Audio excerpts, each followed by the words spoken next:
Да, почнуваме со дебатниот дел. Господинот Стефан Богоев, директор на Македонската царина. Добро дојдовте во студио 10. Добре најдов, ви благодарам на поканата. Добро утро на вас и на гледачите. Господине Богоев, вие добивме или подпишавме еден грант од Јужна Кореја од 4,8 милиони долари за сузбивање на шверсот и даночно затајување. Тоа се случи завчера. Можете ли, како бидејќи ова е најново што се случува, што значи овој грант, што значи тоа за царината? Вака, корејците ни донираат 4,8 милиони долари во хардвер, во софтвер и во тренинзи. Што значи тоа? Хардверот е податочен склад кој што треба сите податоци кои што ги прибира по разни основи царината да стојат во тој податочен склад, а софтверот е онаа вештачка интелигенција каде што се користи во сите развиени држави, вклучително и во Јужна Кореја во случајов, кој што софтвер и вештачка интелигенција има за цел податоците од хардверот, од податочниот склад, да ги обработува и врз база на тоа да прави анализа на ризик. Ако Сеат Ризвановиќ, вие увезувате, да речеме, редовно 10 пати месечно мобилни телефони и еднаш месечно увезете нешто што не е типично и е сосема различно, таа вештачка интелигенција ќе алармира во царината дека сепак можеби на Сеат камионите треба да се проверат, затоа што ова е нетипична пратка за нив.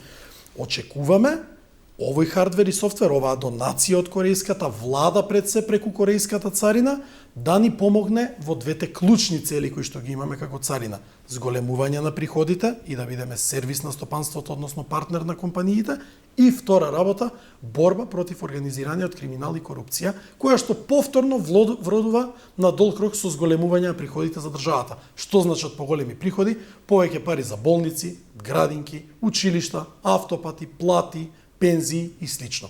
Нашата цел е да собереме повеќе пари во буџетот на државата, како една цел, втората цел да бидеме партнер на компаниите и третата борба против организиран криминал и корупција. И тука компромис нема. Да, господине Богоев, ова би било добро, би било добро, би звучало добро кога би било во некоја држава каде што се функционира како што треба, но за жал не имаме многу аномалии. Па така, имавме вакви системи, па дури софтвери во други институции, нема да ве прашувам за нив, нормално, не сте таму вие надлежен, но ги давам само како илустрација, значи, почнувајќи од оној АКМИ систем во судовите, па последно беше, тој системот за набавка на онкологија, кој исто така не функционирал. Значи, ние имаме софтвери, имаме решение, имаме хардвери, имаме машини, апарати, но во принцип проблемот е што системот не функционира. Па така ве прашувам тука сега доаѓаме до човечкиот фактор. Ние можеби тој грант ќе го имплементираме, можеби тој софтвер ќе го ставиме во функција, но потоа доаѓа човечкиот фактор и дали сето тоа ќе функционира во пракса.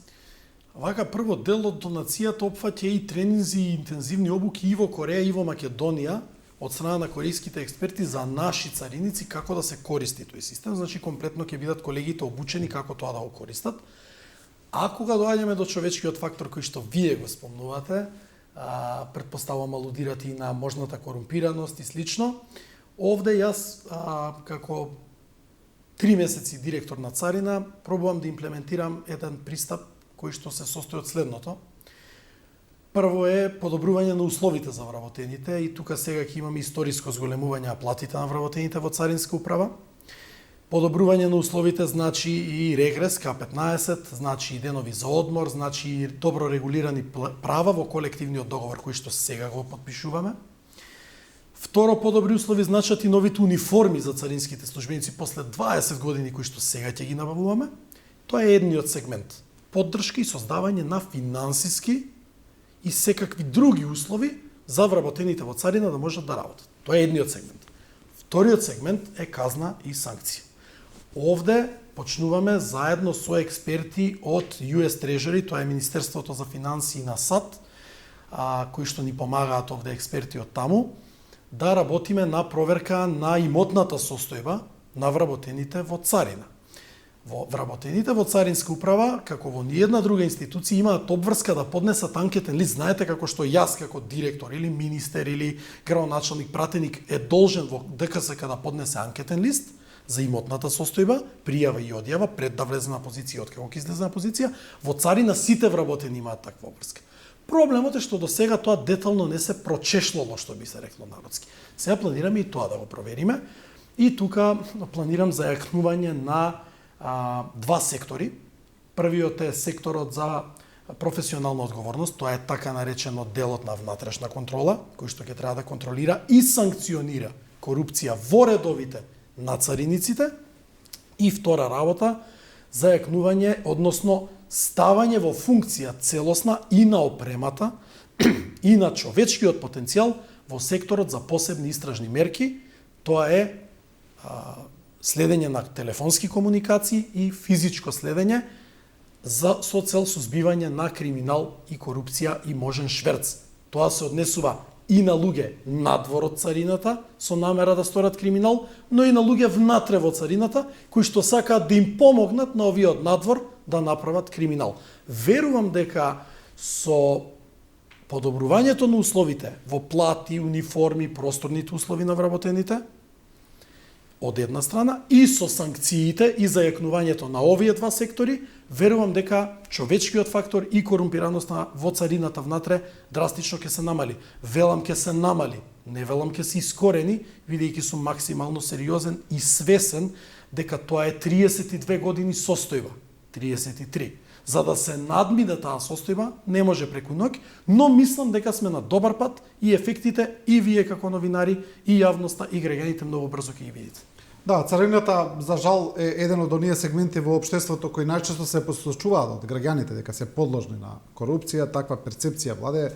Ке зборуваме за ова, за работата на царината, за сите тие состојби. Уште сакам да ја прашам во ова за платите, го спомнавте, бидејќи тоа беше еден протест кој го направија уште кога вие дојдовте веднаш на функција, бараа вработените тогаш додаток на плата од 30%, сега вие зборувате ќе се зголеми платата. Дали ќе биде така како што бараа или некакво друго решение? Платата на моите колеги во царина и додатокот на плата е регулиран во закон. Проблем е што тој закон не се имплементирал досега. Сега колективниот договор го усогласуваме со закон и ќе оставам да биде изненадување за недела, 2 недели максимум, ќе дознаете и вие јавноста каков колективен договор ќе подпишеме и колку ќе биде покачувањето. Јас гарантирам дека колегите ќе бидат задоволни и ќе барам да испорачаат резултат. Граѓаните кои што не работат во царина не ги интересира дали ќе се зголемат платите на вработените во царина, ако тоа не значи подобрување на перформансот на царината. Така да, тоа го кажав јасно и гласно и на колегиум, верувам дека и знам дека и синдикатот при Царинска управа знае дека и јас како директор очекувам, а и тие се понудија заедно со зголемувањето на платите да следи еден акцијски план како ќе подобриме работењето на царина. Повеќе плати за вработените, подобри услови за вработените, но мора да испорачаат на граѓаните и компаниите подобри, побрзи и поефикасни услуги. Тоа е единствениот начин да може да функционираме. Да, добро, кога зборуваме еве за ефикасноста за работата на царината, еден од сегментите се заплените, контролите кои царината ги прави, значи работи кои се внесуваат незаконски во државата. Па така имаше скоро некакви иронични коментари на социјалните мрежи после едни вести кои излегува, например, царината спречи шверц на 50 штеки цигари купени во фришоп на Богородица, па тоа беше еден наслов на многу портали, извлечено ваше соопштение, или царината запрени 4 златни алки во вредност од над половин милион денари. Добро, ова е малку повеќе, но сепак некако тие заплени не се случуваат некакви. Еве, например, во 2022 година, од вашиот извештај, видна заплена. Дроги и психотропни супстанции. Број на случаи 8. Цела година само 8 пати се запленила дрога. Интелектуална собственост, ова веројатно претпоставам дека ова е брендирана роба. Брендирана. Да, 28 случаи. Цигари 20 случаи цела година. Тутун 15 случаи. Алкохолни пијалаци само 4 пати во текот на цела 2022 година. Ете, тоа си и трендови. 13, злато само 5 случаи во цела 2022 година. Да, но во 2023 има еден случај на злато со 43 килограми злато. Има еден случај на финансиски преносливи средства обврзници 92 милиони долари Има случај на марихуана 45 килограми, значи да не ги гледаме во квантитет, само како број на случаи, туку и колку при тоа се запленило. Што се однесува до поголеми и помали заплени? Јас 4 години водев институција, знаете вие добро, општина Карбаш.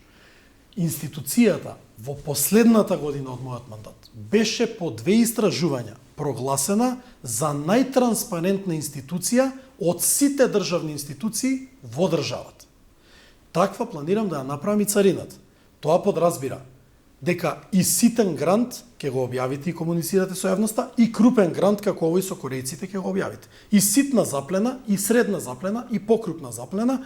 Практично целта моја и на мојот тим е да го разбиеме митот на мистичност и таинственост кој што виси врз царината, а се поврзува со корупција и криминал на царината. Царината ќе ја отвориме, да знаат граѓаните на дневна основа што се работи во царината, од најситно до најкрупно, на тој начин да ја доближиме царинската управа до граѓаните и на тој начин да го разбиеме митот дека тоа е некоја институција која што е дувло на криминал и дека тука кој знае што се случува. Тоа не е така. Моите колеги сега и моите колеги и пред мене во царинската управа имаат направено многу корисни работи и за царината, и за државата, и за економијата. Имаат прибрано милиарди и милиарди евра, од кои што се изградени многу километри автопати, многу метри квадратни школи, градинки и болници, а сепак виси во јавноста некој стереотип дека таа е криминална или не знам корумпирана институција. Целта на објавување на секаков вид на заплени, секаков вид на договори, секаков вид на инвестиции на царината е токму тоа, транспарентност и да се доближи царината до граѓаните, за да се разобличи. Ова кога кажете дека сте прибрали милиони и милиарди евра, не знам, да. Мислам тоа ви е работа по дефолт. Тоа не е работа, ама успешно работиме работа. Не сте добротворна организација, некога туку сте дел од државниот систем и морате да го правите тоа. Ние сме столб на државата. Но морам повторно да ве прашам, господине Богоев, иако сте вие 3 месеци директор во царината, значи во овој период не сте биле, ќе ги видиме вашите перформанси, ајде да кажеме, но сепак ја раководите оваа институција. За цела година само 8 случаи на заплена на дрога. Мислам, ова е за лаик, дури за експерт, неверојатно нешто. Значи, сега да не правиме пресметка проста колку имаме ние наркозависници, па ние не произведуваме дрога, нели, таа ја увезуваме, па колку дневно се употребува и така натаму. Ќе се изненадите од информации дека и се произведува. Се произведува во ред, но сега не се произведува, да речеме, некои дроги сега, кокаин, хероин, не произведуваме, нешто произведуваме, нешто не, и колку имаме на дневна основа, колку се користи и така натаму, проста математика е, да речеме, не знам, 2-3 кила, 5 кила, 10 кила дрога дневно се користи. Цела година имало само 8 случаи на заплена на дрога на царина. Тоа е неверојатен податок, господине Богоев. Тоа значи дека нашата царина во пракса не запленува ништо што поминува низ нашите граници. Зборуваме за дрога.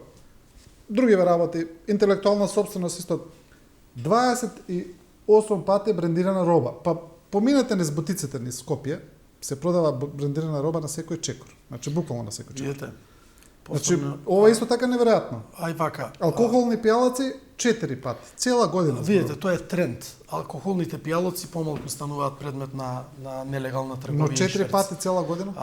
Малку е некоректно и неблагодарно да коментирам за 2022 година статистики на заплени во мандат на мојата претходничка директорка.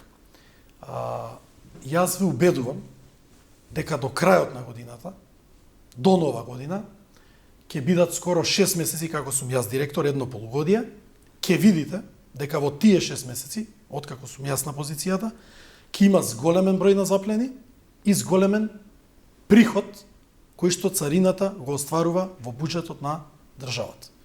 И ќе можам да коментирам тогаш дали сум бил добар или не. Малку, разберете ми, мене е политички некоректно да коментирам за претходно. Меѓутоа, еве ќе кажам. Добро, за состојбата на повторно ќе кажам, која ја раководите. Па видете, да беше се добро и да беше лесно, немаше да бидам на таа позиција. Јас дојдов на таа позиција за да средам одредени состојби. Меѓутоа и меѓу другото и ова што го кажувате. Да ставам посериозен акцент и фокус на борбата со криминал и корупција. Ако било се одлично пред мене, немало потреба да дојдам јас. Штом сум дошол на 8 месеци пред избори, знаете дека сум дошол со некаква цел и интенција и задача за да испорачам одредени резултати побрзо. И тие ќе ги испорачам. Затоа ви реков, до крај на годината ве убедувам во раст на приходи и раст на број на заплени. Дополнително би сакал уште еднаш да потенцирам. Не мислам дека е соодветно да ги анализираме, макар и тоа биле резултати на мојата претходничка директорката Кутиров, да ги анализираме како број на заплени. Ќе ви кажам зошто. Имаме, бројте една заплена. Пред еден месец. Тоа во статистиката ваша се брои како една заплена. Ама во таа заплена знаете што сме заплениле? 19 тони тутун нелегално кој што се превезува преку граница. Знаете дека во тој случај се запленува и камионот, влекачот со двете приколки. Комплетна заплена на се. Камионот оди во сопственост на државата, се продава или може да го користи државата, тутунот се запленува и се уништува 19 тони. Зборувајте со експерти кои што се бават со тутун и со цигари, ќе ви кажат од 19 тони тутун во лист колку се реже и колку кутии, штеки и боксови цигари ќе се направат. А тоа кај вас во статистиката би се водело како еден случај. А тоа е еден случај од две приколки полни тутун, 19 тони, јас ви гарантирам дека дупло повеќе камиони, цигари излегуваат и се произведуваат. Така да, многу е битно податоците да ги анализираме во нивната суштина. Што е фатено? Има и разлика дали е тутунот режан, дали е во лист. Од тој се произведува повеќе, од тој е акцизно добро, овој не е акцизно добро. Избегнати се акцизни давачки, од другиот не се избегнати акцизни давачки. Затоа, со задоволство, некаде следната година, доколку и вас ви одговара, пред граѓаните слободно може да кажеме, јас со задоволство би присуствувал повторно овде во вашата емисија, на ова столче, на ова место, да ги анализираме резултатите од моите 6 месеци во царина. Имаше, господине Богоев, порано некакви неофицијални информации дека на граничните премини не работат камерите, видеонадзорот. Каква е сега состојбата? Работа ли видеонадзорот? Пола камери работат, пола се во квар, не работат. Меѓутоа, за среќа, заврши изборот на изведувач на проект преку Светска банка, 600.000 евра вредност, за систем, комплетно нов систем на камери, со систем софтверски што ќе ги обработува податоците, препознавање на регистарски таблички, мечирање нивно и слично. Тоа очекувам почеток на следнава година да почне да се имплементира и тука ќе имаме фул, комплетна покриеност со паметен систем на камери на сите гранични премени со софтвер со вештачка интелигенција. Тоа е едниот аспект. Вториот аспект е што со експерти од Ексбес, американци, договорив јас со менеджментот на Царинската управа донација на почеток на следната година на боди камери, односно телесни камери, како што го носам јас овој микрофон сега, така цариниците на најфреквентните гранични премини ќе носат камери кои што ќе бидат вклучени 8 часа колку што трае нивната смена и ќе снимаат и видео и тонски се што цариниците прават. Сега, и ова е борба против корупција. И ова е елиминирање на човечкиот фактор, кој што на претходното прашање го спомнавме.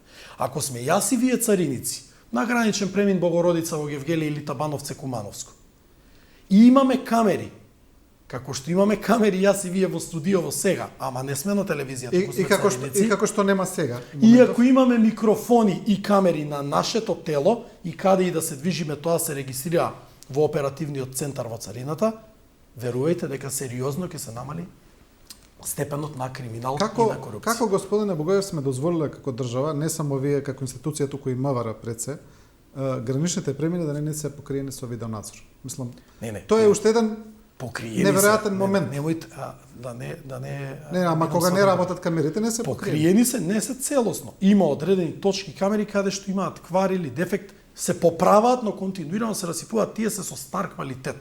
Тие кога се поправени, снимката, квалитетот што го добивате не е доволно добар. Некогаш снимката треба да се замрзне, треба да се зумира нешто во позадина да се види. Не секогаш криминалот е во фронтот на камерата, треба да се зумира да се види во позадина. Камерите кои што сега ги набавуваме и ќе ги инсталираме се со највисока резолуција, највисок квалитет и ви кажав дополнително вештачка интелигенција софтвер кој што и самиот ќе прави анализа на ризик, а и во дежурниот оперативен центар кај нас ќе може да се зумира, ќе може да се анализираат прецизно ликови на луѓе, таблици на возила, стока и роба која што ја работат и слично. И дополнително овие камери, телесните камери, верувајте, во многу држави во светот дале сериозен ефект. Ве убедувам, може би некој која го слуша звучи како реалити шоу, камери, микрофони од сите страни, меѓутоа да се елиминира човечкиот фактор во делот на корупција, само ова е шансата, колку и да е непријатно. Да, ова исто би ве прашал за ова за брендираната роба како еден феномен, еве како посебно прашање, бидејќи навистина гледаме имаше еден период кога немаше во бутиците брендирана роба. Сега да не сум непрецизен сега која година било тоа, не знам, но имаше навистина еден период кога немаше и ретко можеше да се најде. Имаше да речеме еден бутик таму, еден таму, па морате таму да одите ако сакате.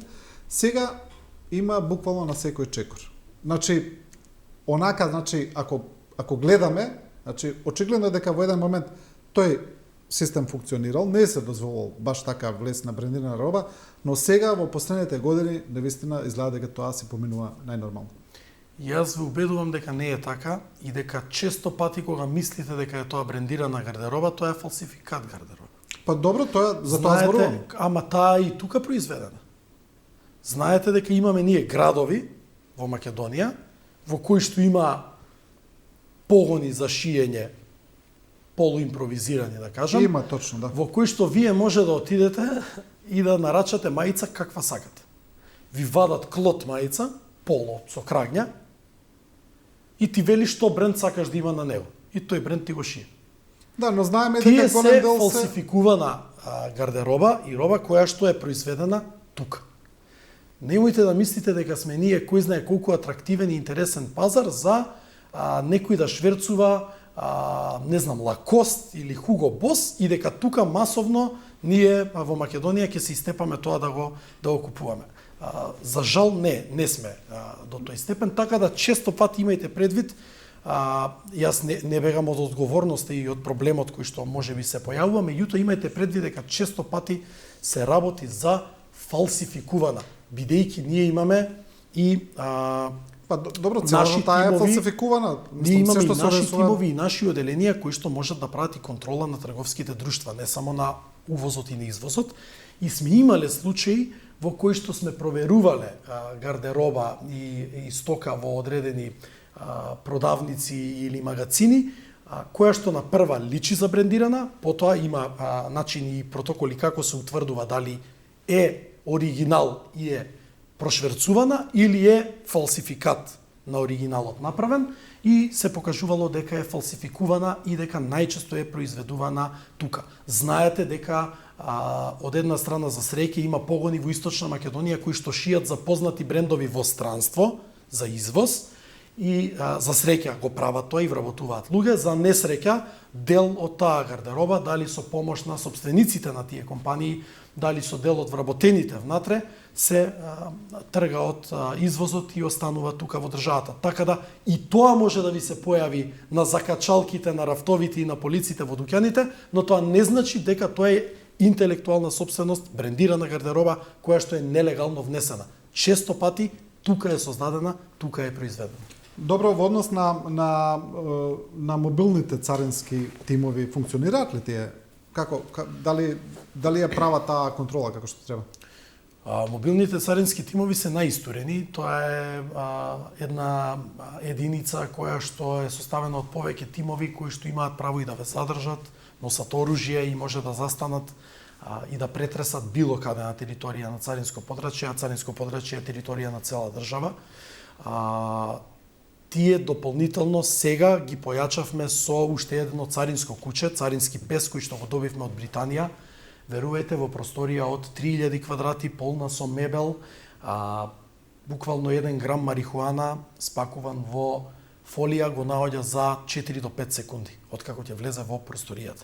Сериозно трениран царински пес.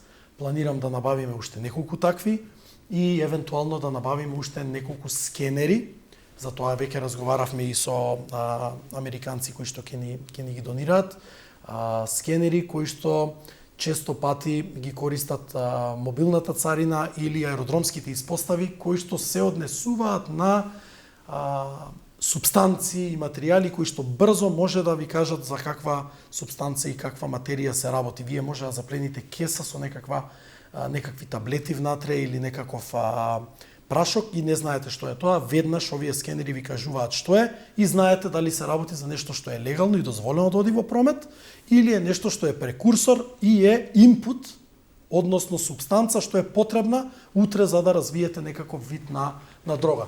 Така да планирам мобилните тимови уште посилно да ги опремиме со најнова опрема и имаат одскоро нов началник на мобилните тимови, човек кој што е повеќе од 20 години во царината и човек кој што бил на многу меѓународни обуки на секаде во светот, а и меѓународни обуки кои што се држеле тука, така да ве убедувам дека мобилните царински тимови ќе бидат моторот на зголемувањето на степенот на заплени на царинската управа. Кога сме кај царината, еве уште ова прашање во поглед на отворен Балкан, тоа исто така сите ги интересира. Да. Има доста критики дека не функционира системот баш така како што е предвиден. Добро, сега тоа не зависи само од земјава, се разбира, тоа е еден двонасочен систем, но сепак најавен е дека требаше да ја олесни трговијата, протокот на луѓе вела дека не е баш така.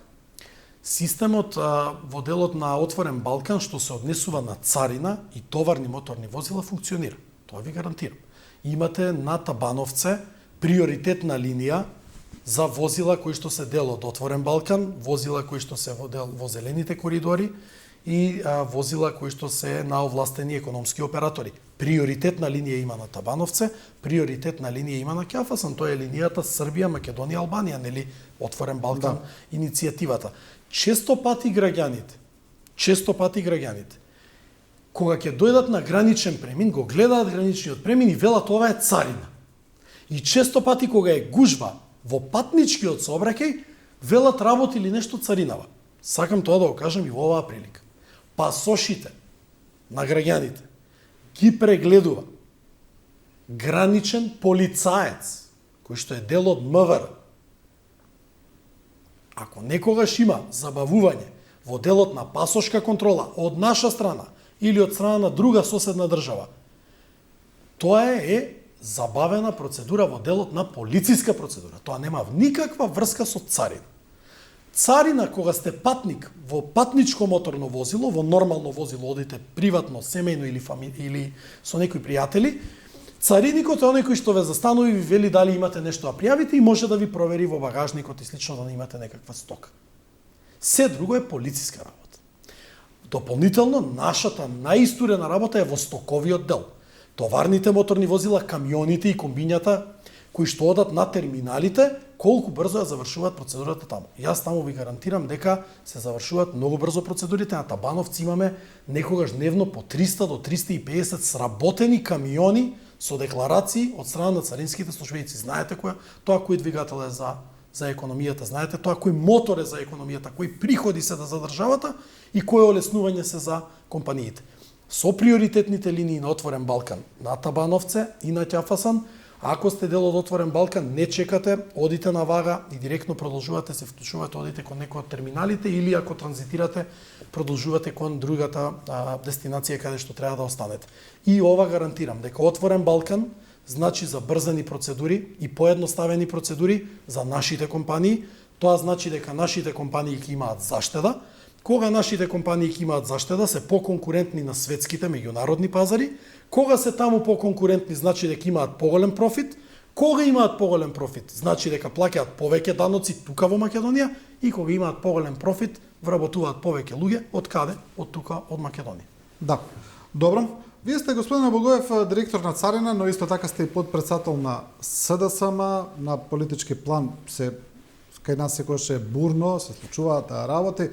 Последни се реакциите или последиците, ајде да кажеме, на измените на кривичниот законник. Гледаме дека пресудите од поранешното СЈО веќе со забрзан еден ритам почнуваат да пропаѓаат една по една. Пропадна дел од пресудите на Сашо Мијалков, на Антонио Милошовски, на Милеја на Киевски, веќе тие, но не е проблемот само што пропагаат тие судски процеси, туку е проблемот што сега сите тие луѓе може да бараат и оштета од државата, а адвокатите, например, на Сашо Мијалков веќе најавија дека и ќе бараат. Значи, не само што не одговараат за прислушувањето поради кое вие дојдовте на власт меѓу останатото СДСМ, сега зборувам, туку ние граѓаните кои сме жртви на тоа прислушување ќе треба и оштета да им платиме поради законот кој вие го поднесовте во собрание. Вака. Јас на оваа тема сум прилично гневен и прилично разочаран. Јас бев еден од предводниците на шарената револуција од самиот почеток до самиот крај. Бев вклучен во нејзиното создавање, брендирање, именување и слично. И главната движечка сила на шарената револуција беше паролата "Нема правда, нема мир". Меѓутоа, законското решение доаѓа сега. Јас, сакам јавно да прашам, и тоа и вие како новинари може да го направите, а и јас го форсирам и тоа и во партијата и во владеачката коалиција. Ајде да ги видиме со име и презиме кои се судиите што 6 години, во некој случај 7 години, не можат да донесат, не сакаат да донесат пресуда за предмети на Сашо Мијалков, на Никола Груевски, на Антонио Милошовски, на Јордан Орцекамчев и на не знам кои се останати. Ајде да ги видиме кои се тие суди. Тие суди имаат име и презиме. Не се тоа некои колективни тела и органи. Имаат име и презиме. СЈО се создаде во 2016 година. Сега сме 2023, чукаме на врата на 2024 година. 7, влегуваме во 8 година. Кои се тие судии што 7 години не донеле правосилни судски пресуди за овие предмети? Кои се тие судии што не ги завршиле предметите и наместо конфискација и пари во буџет, сега треба да плаќаме пари надвор од буџет? Знаете дека секој кој што е на одредена позиција јавна носи лична одговорност ако нанесе штета на буџетот. Јас ако нанесам штета на буџетот како директор на царина ќе одговарам кривично за злоупотреба на службена позиција и овластување. Зошто некој судија не одговара за тоа, кој што свесно застарел предмет на некој од овие кои што ги изборуваме и сега треба да плаќаме штета? Исто како вашите пратеници во собранието кои го поднеле овој закон. Не. Кои сега нанесуваат штета на буџетот. Не. Собранието е колективен орган, пратениците одлучуваат слободно, согласно устав и согласно закон и не сум сигурен дека токму тој закон е баш причината за ова. Се работи за неколку месеци. Знаете вие дека некои предмети без овој закон ќе застарат за неколку месеци. Кој го дозволил тоа 6 или 7 години да се случува? Секој судија, АКМИ системот го спомнавте.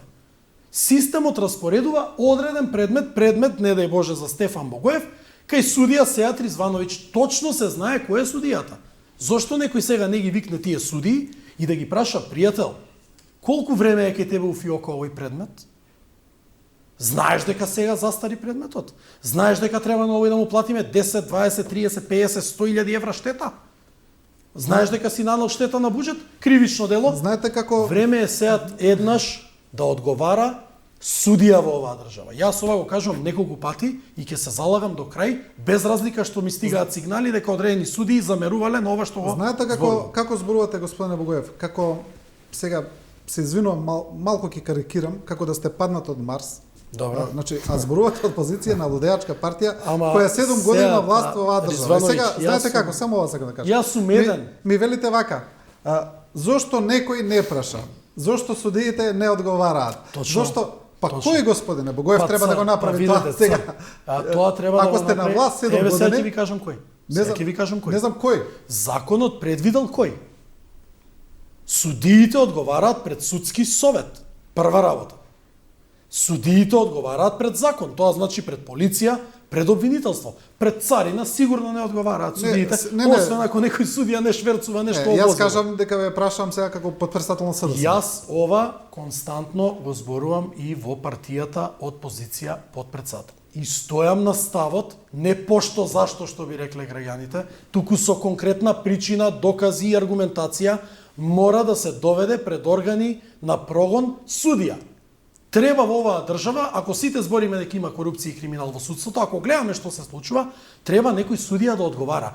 Не може вие да имате во затворите криминалци, да имате политичари, да имате бизнисмени, да имате едно време новинари, за жал имаше по затвори, да имате по затворите обвинители како што е Катица Јанева, да имате бивши или актуелни владини функционери, ни еден судија никогаш да не биде изведен пред обвинител или пред суд. Како може тоа да се случи? Па не знам, А повторно, имаме свесно застарување. повторно мене ме прашувате, а вие сте на власт 7 години. Јас во партијата тоа го туркам и тоа си е во партијата моја заложба, да кажам, не само моја и на повеќе луѓе во партијата. Меѓутоа, органите треба да си ја работат работата. Партијата, ако сум јас од владеачка партија, која што формира влада, нити партијата моја, нити владата формирана од мојата партија, не може да му се меша на судскиот совет и да му нареди. Таа е независна власт. Ама тој треба да си ја работи работата, тие седат таму, пари зимаат. Јас за парите што ги зимам како плата, работам.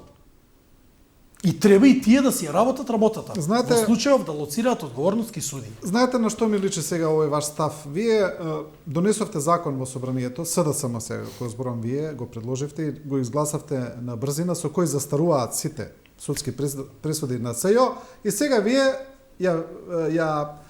ја свртувате вината кон судот. Сега одеднаш предпоставам дека тоа ви е дел од партискиот пиар, сега да кажете дека судот е виновен, Не. дека они се виновни, дека не сте вие. Но господине Богоев, Не, се ова дел од еден комплексен систем на владење, кој повторно ќе кажам трае веќе долго време. Не е така, Знаеме Богоев. како кај нас функционираат работите и обвинителствата и судовите, дека секогаш власта на некој начин ги контролира. Вие ќе негирате дека не е така. Не е така, Ризвановиќ, да беше така до сега ќе беа веќе по затвори. Ние решивме и можеби тука ни замеруваат, меѓутоа тоа е исправен потек.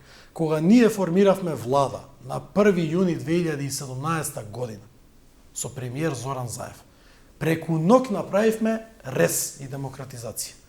Дозволивме секаква критика, дозволивме комплетно ослободување на судство од стеги и слично, и тоа дел од судскиот правосуден систем, поединци го искористија не за да судат слободно по слово на закон, како што 11 години у ВМРО време не смееа, туку го искористија тоа за, најверојатно, за пари да застаруваат предмети и пресуди. Ајде да ве прашам вас.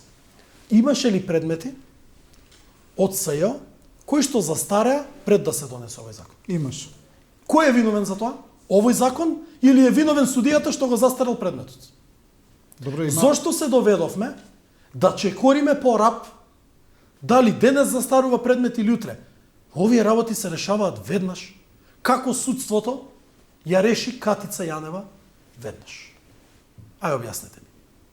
Шефица на обвинителство, фатена во криминал, за неколку месеци правосилна судска пресуда, упатен акт, оди у затвор. Како не може така да го реши Милеја Некиевски? Како не може така Сашо да го реши? Како не може Груевски така да го реши? Добро, но што правите вие 7 години за да го поправите тој судски систем и дека како власт сепак имате механизми? Не е дека немате. Судскиот систем е формално независен. Не и е обвинителскиот. формално, ние оставивме и премногу да биде независен. Дури и таму каде што извршната власт Па не може знам. да интервенира, ние оставивме. Зошто? За да не се повторно режимот кој што претходно Повторно владаа. ќе кажам дека тоа е прашање и тоа може да се види и по аналогија, на пример, по тоа како се водат некои судски процеси против одредени структури, дека некој цело време амнестира, некој не е.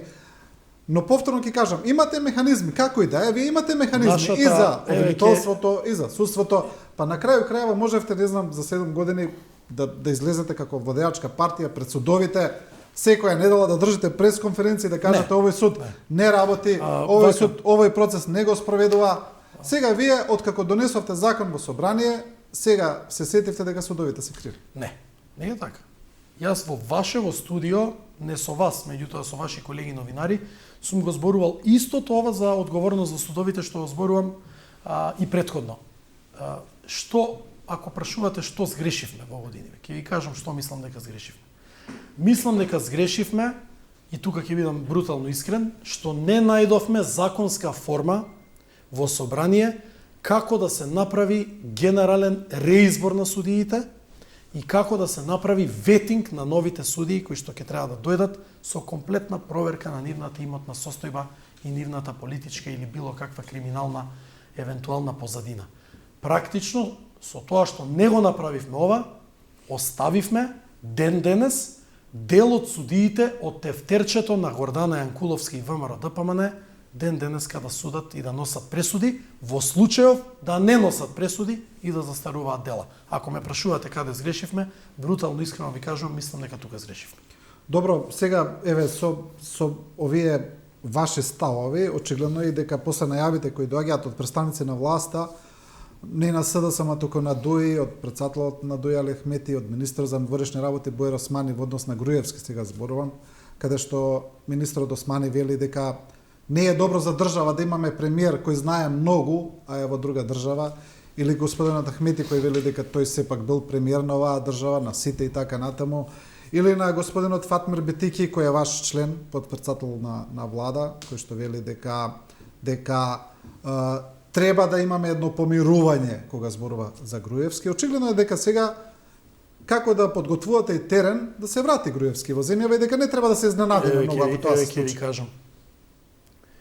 Се согласувам дека не е добро поранешен премиер на држава да е во бегство во друга држава, затоа што во случајов унгарските тајни служби можат да ги користат информациите сензитивни за Македонија, кои што можат хипотетички да ги добијат од Никола Груевски. Од тој аспект, поранешен премиер не треба да е во бегство, треба да е во Македонија на издржување на затворска казна, како што сметам дека треба веднаш да се врати во Македонија, точно да се врати во Македонија, но да оди на издржување на затворска казна Никола Груевски, поранешниот премиер. И тука немам ни јасни партијата дилема.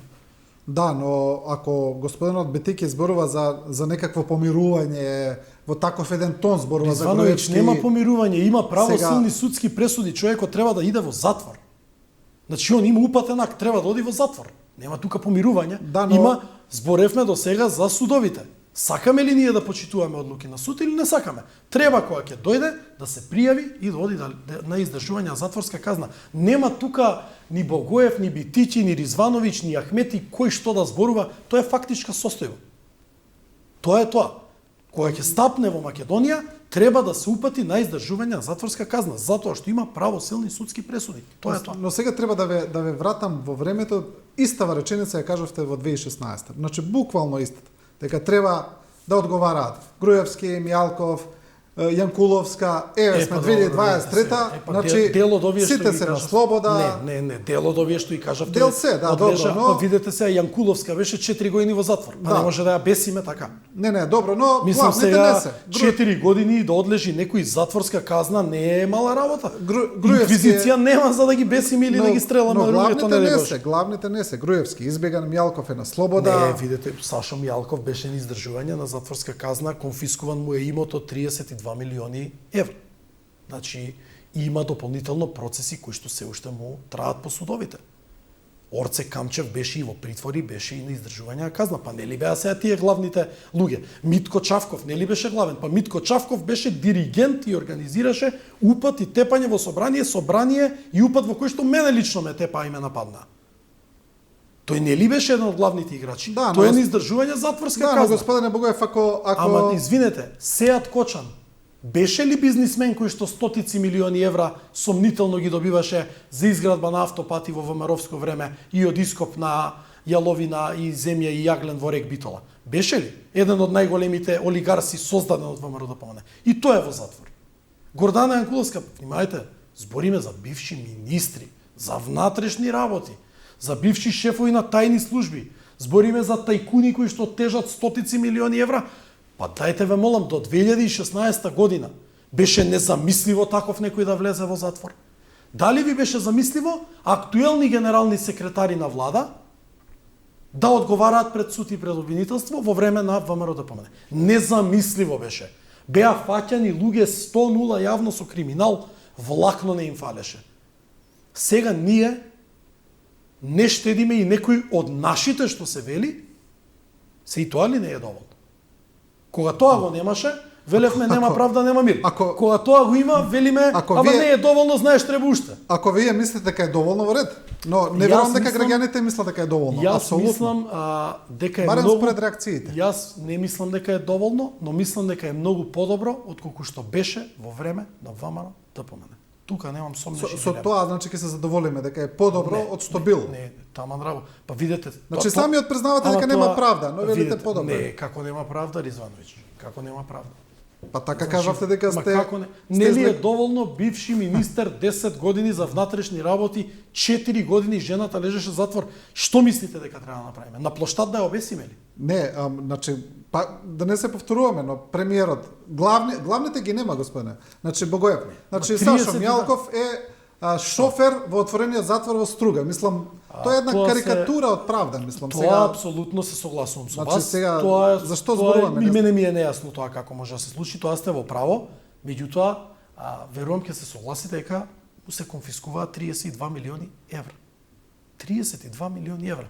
На Сеат Кочан се конфискуваа 17-18 милиони евра. Овие работи беа незамисливи. Не само во власта на ВМРО ДПМН предходно. 30 години Да, беа но сега незамисливи. со законот Дали сум задоволен? Не сум задоволен. Да, но со А дали е законот- подобро од предходно? Подобро е од Со предходно. законот што го донесовте сега вие, дел од тие пари ќе му ги вратиме. Како оштета? Не. Па ќе се бараат како не? Не, тоа се барат завршени оштета. правосилни судски пресуди се завршени. Адвокатите најавија на Мјалков дека ќе бараат оштета. Не, тоа За случаите кои се застарани. ама тоа се случаи кои што се во тек. Ова е случај со правосилна судска пресуда со веќе конфискувани Не имот. за останатите ќе За бараат. тоа апсолутно да немате ни вие ни гледачите дилема, не. Тоа не е предметно. Добро, сето ова, господине Богоев, е во една атмосфера или во знак на она што е главен момент, тоа се уставните измени и продолжување на европскиот пат од почетокот на отварањето на поглавијата.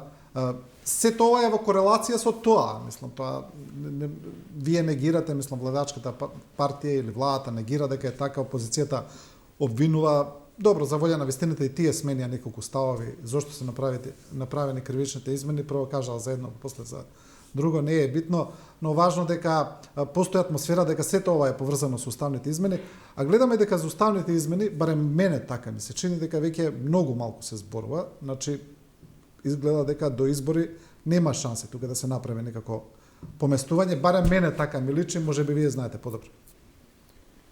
Па или е така, или е затише пред бура. Мислам дека овде на тема уставни измени јас многу пати сум зборувал. Уставните измени се само механизам како да стигнеме до поголемата работа. Се докажа во овие 32-33 години дека ние мора да бидеме дел од некое поголемо семејство за да можеме да просперираме. Ние сме имале убав, добар животен стандард, добар живот во Македонија, кога сме биле дел од Југославија, во заедница. Сега имаме шанса да имаме подобар живот, подобар економски стандард, повисоки плати, повисоки пензии, поубави школи, поубави болници, пофункционален правосуден систем, да немаме вакви случаи во правосудството со застарување на предмети и слично, доколку побрзо станеме членка на Европска унија. Уставните измени се само механизам како да дојдеме до тоа. Верувајте, трендот на иселување на млади луѓе од Македонија можеме да го спречиме само со членство во Европска унија. Да знаат младите дека имаат перспектива овде во нивната држава, дека може да има европски стандарди, европски плати, европски системи овде, а не да мора да оди во Германија или во Италија или во Малта да работи за да заработи. Ако сега не биде цело ВМРО ДПМН, ако не биде цело ВМРО ДПМН, тогаш доволен број на пратеници од ВМРО ДПМН, ако не бидат на ниво на историската задача пред која што сме како држава исправени, баталјата го сада само и ВМРО. Како држава сме исправени. Сега имаме шанса да си го продолжиме европскиот пат. Подобрувањето во владење на право, во економијата, во платите, во пензиите, во животниот стандард не се случува само откако ќе влезеш во Европска унија. Тоа се случува и кога ќе ги отвориш поглавијата од преговорите. Тогаш се отвараат ИПА фондовите за земјоделците за опрема. Тогаш се отвараат фондовите за патишта. Па знаете и царина колку користи од тие фондови за нови системи кои што помагаат на компаниите. Нас милиарди евра ќе ни станат достапни кога ќе ги отвориме поглавијата од преговорите, а треба да ги направиме уставните измени. Сега јас кај вас овде во интервјуто можам да бидам за одреден дел од граѓани кои што се замаени и излажани херои, ако почнам овде да се чукам во гради, да плюкам по Бугарија и да се величам, да се правам голем квази патриот. Ама дали е тоа најпаметно за државата? Не е најпаметно. Зошто? Па чукањето во гради нема да наполни нечи фрижидер, нема да наполни нечи джеп. Чукањето во гради нема да изгради нов автопат, нова болница. Членство во Европска унија, фондови од Европска унија ќе го направат тоа. И мене не ми е кејф да се направат уставни измени за да влезат бугари во устав. Ако ме прашувате, не ми е кејф. Ама ако е цена да ја платам за државата, да ми се развие и луѓето, моите другари, мојата генерација и идните генерации да останат тука, тогаш мислам дека е цена што треба да се плати. Да, но доколку останете измени, вие како што велите, можеби е затишје пред бура, доколку не се случи нешто, што не знаеме. Очекуваме, премиерот Ковачевски вчера најави и посета на председателката на Европската комисија, Урсула фон дер Лајен, до крајот на месецот во земјава, доколку немаме некаков нов политички момент, тогаш очигледно дека ќе остане дека уставните измени ќе ги прави некоја следна влада. Изборите, според сите математики, се зборува дека треба да бидат некаде со вториот круг на председателските избори. Не верувам дека ќе биде тоа така. Председател на собранието барем така зборува, значи се спомнува 5 мај, се спомнува 8 мај, отприлика. Зошто мислите дека нема да биде така? Мислам дека изборите ќе бидат во редовни засебни термини и дека нема да бидат така. Инаугурацијата која што треба да се направи на председателот е многу блиску до тие рокови кои што вие ги кажувате, 5 или 8 мај, и тоа значи дека ако некаде има прегласување и нема официјални резултати, може и да се промаши рокот на инаугурацијата. Меѓутоа, нашиот став е дека изборите треба да се бидат во редовен термин, едните во еден, другите во друг термин. Кога е тој редовен термин за парламентарните? За парламентарните некаде почеток на летото. Значи јуни да речеме, некој јуни? Сега не би ли цитирал точно со датуми, меѓутоа мислам дека треба да си бидат одвоени изборите во редовните термини. Добро, но тука исто така нема логика да имаме председателски избори, па потоа за кратко време повторно парламентарни. Има логика. Нема ни економска логика. Има логика друга. Собранието ќе заседава неколку месеци повеќе. Ќе носи закони во интерес на граѓаните, можеби ќе носи историски одлуки, како што се уставните измени во интерес на граѓаните. Добро, еве за крај последно прашање, со што ќе одите на избори, господине Богоев, гледајќи ги анкетите на пример, кои што не се баш добри за вас, и тоа неколку релевантни анкети кои одат поред, па сега еве се надоврзуваат и овие работи, измени на кривичен закон, амнестии, па еве и уставни измени не се баш популарно, некои решение и самиот кажувате, знаеме зашто се прават, но не се популарни да речеме. Со што ќе одите на избори? Ние на избори ќе одиме прво со тоа што сме го сработиле и е честно и не се срамиме од тоа што сме го направиле. Нити сме имале скандал со прислушкување, нити скандал со историска плячка како Скопје 2014, напротив сме имале зголемени плати историски, зголемени пензии, зголемена социјална помош историска, субвенции историски зголемени, патна инфраструктура на ангро се работи низ цела држава. Прво ќе одиме со тие резултати и потоа ќе одиме со визијата за следните 4 години, која што првенствено ќе се однесува и на искористување на фондови, пари, средства кои што ќе ни ги отвори Европската унија. Другата страна, ВМРО, ДПМН и Левица, повторно ќе кажам, со чукање во гради, со глумење квази патриоти, освен лажење со ефтин популизам на граѓаните, не нудат ништо. Граѓаните треба да знаат дека ефтиниот популизам на Мицковски и на Апасиев не е возможно да ви го наполни дома фрижидерот, не е возможно да ви обезбеди повисока плата, не е возможно да ви обезбеди подобри патишта, подобри болници, подобри градинки или училишта или подобар правосуден систем. Квази патриотизмот на Левица и Апасиев, на Мицковски и ВМРО ДПМН, кои што се заложници на Левица и Апасиев, нивниот квази патриотизам може да ве доведе само повторно да бидеме држава изолирана од светот, држава која што не разговара со соседите и држава која што нема никаква перспектива. Во таква држава, гледавме 11 години, се случува екзодус на млади луѓе. Таа е опцијата е црно-бела. сакаме напред, кон Европа, кон интеграција, кон подобар животен стандард, или сакаме кон исток, кон Русија, кон изолација на Македонија, кон понизок животен стандард и кон иселување, ама да се чувствуваме кобајаги, горди македонци. Таа е разликата што ја нудиме ние и ќе ја нудиме на изборите, таа е работата што ќе ја нудат, верувам, ВМРО, ПМН и Левица на изборите. Да, добро, господине Богоев, ви благодарам за ова интервју. Благодарам, на вистина интересно и динамично интервју. Се надевам дека и граѓаните уживаа и дека вие добивте некои информации ексклузивни за прв пат. Да, благодарам. Ова беше интервјуто со господинот Стефан Богоев, директор на Царина, подпредседател на СДСМ.